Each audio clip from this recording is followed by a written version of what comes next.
صباح الخير، صباح الفل. بصراحة بقى ما عملتش مقدمة كده لان انتوا ما بقيتوش غربة بقى، فاللي هو ايه قلت مش هعمل مقدمات ونخش بقى الفيديو ايه كده على طول. هي بدري بقى، فقلت طبعا حبايب قلبي اللي بيوحشوني لازم اعمل لهم روتين. فبما اني بقى صحيت بدري وكده قلت ايه نجهز للاجواء الصباحية مع بعض كده ونعمل روتين حلو ونعمل فطار طبعا حلو ونقعد ايه نرغي بقى مع بعض شوية. ما تأخرتش عليكم اهو من الفيديو اللي فات عشان تعرفوا بس ايه ان انتوا غاليين عندي. حطيت طبعا المية بتاعتي، حطيت التلج عشان بتبقى سخنة، وتعالوا بقى ايه نجهز مع بعض كده الفطور. وصباح الفل والسعادة عليكم. وطبعا ما تنسوش بقى اللايك وكومنتاتكم الحلوة دي. تعالوا بقى ايه نحضر الفطور كده، وعندي ليكم كمان بقى شوية مشتريات بقى للتنظيف خطيرة. هنحضر بس ايه كده ونبدأ الروتين الصباحي مع بعض، وبعدين بقى ايه نمشي اليوم مع بعض. فتعالوا بقى نعمل الفطور. انا سبقتكم بخطوة بس كده ان انا قطعت الخضار على الفول. هعمل كده سلطة فول هيلثي وهاكلها من غير عيش. هعمل جنبها كده ايس كوفي وهاكلها ايه بقى من غير عيش. فقطعت بس بصل طماطم وفلفل وهرست الفول وحطيت دلوقتي عليه ملح، حطيت عليه دلوقتي فلفل، احط عليه بقى ملح.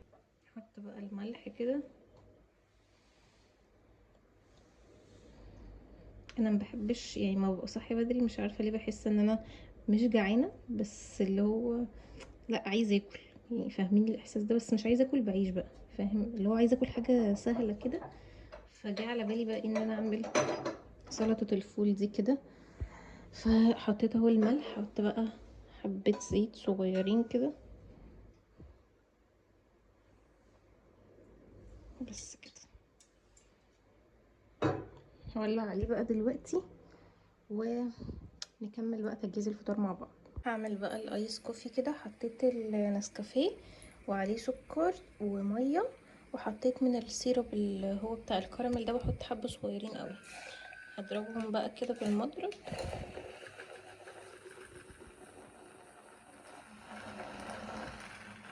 بقى حطيت كده التلج بعد ما ضربت النسكافيه. احط بقى شوية اللبن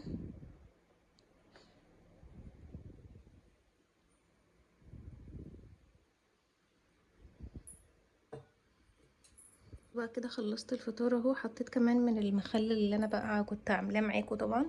وبس كده هروح افطر بقى. بس عايزه اقول لكم على حاجه، عايزاكم كده تبعتولي على انستجرام افكار لتنسيق شكل الرخامه، عشان لما اجي انضف لتنظيفات الشتاء عايزه اغير كام حاجه كده. هما اللي هيثبتوا معايا هو البتاع ده اللي انا حاطه عليه الزيت والخل، واللي جنبه دي اللي هي حاطه عليها الفوط.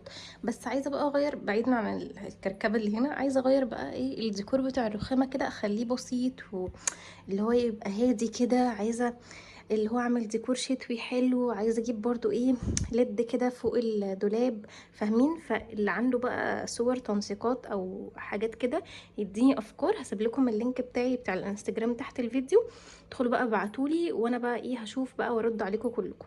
دلوقتي بقى ايه خلصنا الفطار، هنروح طبعا نفطر ونتفرج على حاجه زي ما متعودين، ونكمل بقى اليوم مع بعض. تعالوا نفطر بقى مع بعض. بصوا بقى اخدت الفطور بتاعي كده اهو، وشغلت بقى التلفزيون، قاعدة اتفرج كده على فيلم ألبومه. وهفطر بقى كده في روقان، وبعدين بقى ايه نكمل مع بعض الروتين. فهفطر وارجع لكم بقى. بصوا بقى خلصت فطار وشغلت الغسالة على غسيل اللي عايز يتغسل، ولميت غسيل كان عندي وطبقته ورصيته مكانه. غسلت مواعين الفطار وروقت المطبخ وكل الحاجات دي. وبجد بقالي كام يوم الصداع ماسك دماغي من اول ما بصحى لحد ما بنام. خدت بنادول مفيش فايده، خدت مسكن صداع مفيش فايده، بشرب قهوه مفيش فايده. فبجد دلوقتي يعني الصداع بقى ايه اللي هو وقته ابتدى بقى. فبجد ماسك دماغي اللي هو انا مش عايزه اليوم اللي هو ايه يبقى يضيع مني بقى وافضل قاعده ما بعملش حاجه. فبجد متضايقه قوي. فعملت حبه قهوه كده صغيرين، عملتهم بلبن. وقلت ايه اقعد اشربهم كده يمكن الصداع يروح بجد. ولو حد عارف مسكن حلو للصداع يا ريت يقولي، لان انا بجد داخله في ده رابع يوم تقريبا الصداع بجد صداع غلس غلاسة مش طبيعية، بيفضل معايا لحد ما بانام. يعني انا بقى اول ما بصحى بفطر الصداع يجيلي، افضل بقى مع متلازمة الصداع دي لحد بالليل. فبجد تعبت قوي، فعملت قهوة قلت اشربها كده يمكن لعل وعسى تضيع الصداع. وطلعت بقى الاجندات بتاعتي كده، هقعد اكتب كام حاجة عشان انا ما كتبتش امبارح برضو من الصداع كان مضايقني قوي بصراحة. فكنت متعكننه اللي هو يا دوبك عملت الغدا. فالنهارده الحمد لله عندي اكل، مش هعمل اكل يعني، عندي كشري من امبارح، فالحمد لله مش هعمل اكل. فقلت اقعد بقى ايه اعوض امبارح عن الكتابة، واقعد اكتب كده كام حاجة. وبعد كده بقى اخدكم اوريكم المنظفات اللي انا جبتها الجديده، حاجات التنظيف الجديده اللي انا جبتها، واقول لكم كمان على اهم الزيوت اللي انا بستخدمها لشعري والحاجات اللي فرقت مع شعري وكده. فهنرغي يعني شويه، بس اقعد اكتب كام حاجه كده في الاجنده وارجع لكم. تعالوا بقى لما اوريكم الحاجات اللي انا جبتها من هيلثي لايف باي ميمي. هي بجد متخصصه في كل حاجات التنظيف بقى، ادوات التنظيف، وبجد عندها حاجات حلوه جدا. جبت منها بقى شويه حاجات كده تساعدني بقى في تنظيفات الشتاء، وكمان تسهل عليا بقى ايه وقفه التنظيفات وكده. وطبعا احنا بنبقى عايزين ننضف تنظيف عميق ونكب بقى في ميه ومش عارفه ايه، فالحاجات دي بقى هتغنيكي عن اي حاجه في التنظيف طبعا. ولا هتكبي ميه بقى ولا هتستخدمي حاجات كتيره، هي حاجات بسيطه جدا. اول حاجه جبتها هي فوطه التراب دي. فوطه التراب بقى بتستخدموها في حاجات كتير قوي، بتستخدموها ان انتوا تمسحوا بيها المرايات، تستخدموها ان انتوا تمسحوا بيها الازاز، الترابيزات، تمسحوا بيها اي حاجه عليها تراب. كمان تقدروا تستخدموها في البلدكنه اللي هي بتاعه الستاير، تنضفوا بيها الكنب، تنضفوا بيها المفروشات. كمان الجزء الخشن بتاعها تقدروا ان انتوا تلموا بيه اي فتافيت من على الارض ومن على الكنب. الجزء الناعم بقى ده تقدروا تعملوا بيه السلك بتاع البلكونه او الشباك من جوه ومن بره وتنضفوه. كل اللي انتوا بتحتاجوه بس ان انتوا تندوها كده شويه ميه وتبداوا تشتغلوا بيها، وبجد خطيره بقى، بتنضف وتلمع لكم الحاجه بقى في ثواني. كمان هي استخدامها سهل جدا وبسيط. لو عايزين بقى تعرفوا التفاصيل بالظبط هتلاقوني سايبها لكم في هايلايت الانستجرام، وهسيب لكم اللينك تحت. عندها بقى كمان جبت الفوطه دي فوطه الانفلفر الثلاثيه. دي بقى بتعمل بقى حاجات خطيره، دي للدهون الصعبه بقى يا جماعه.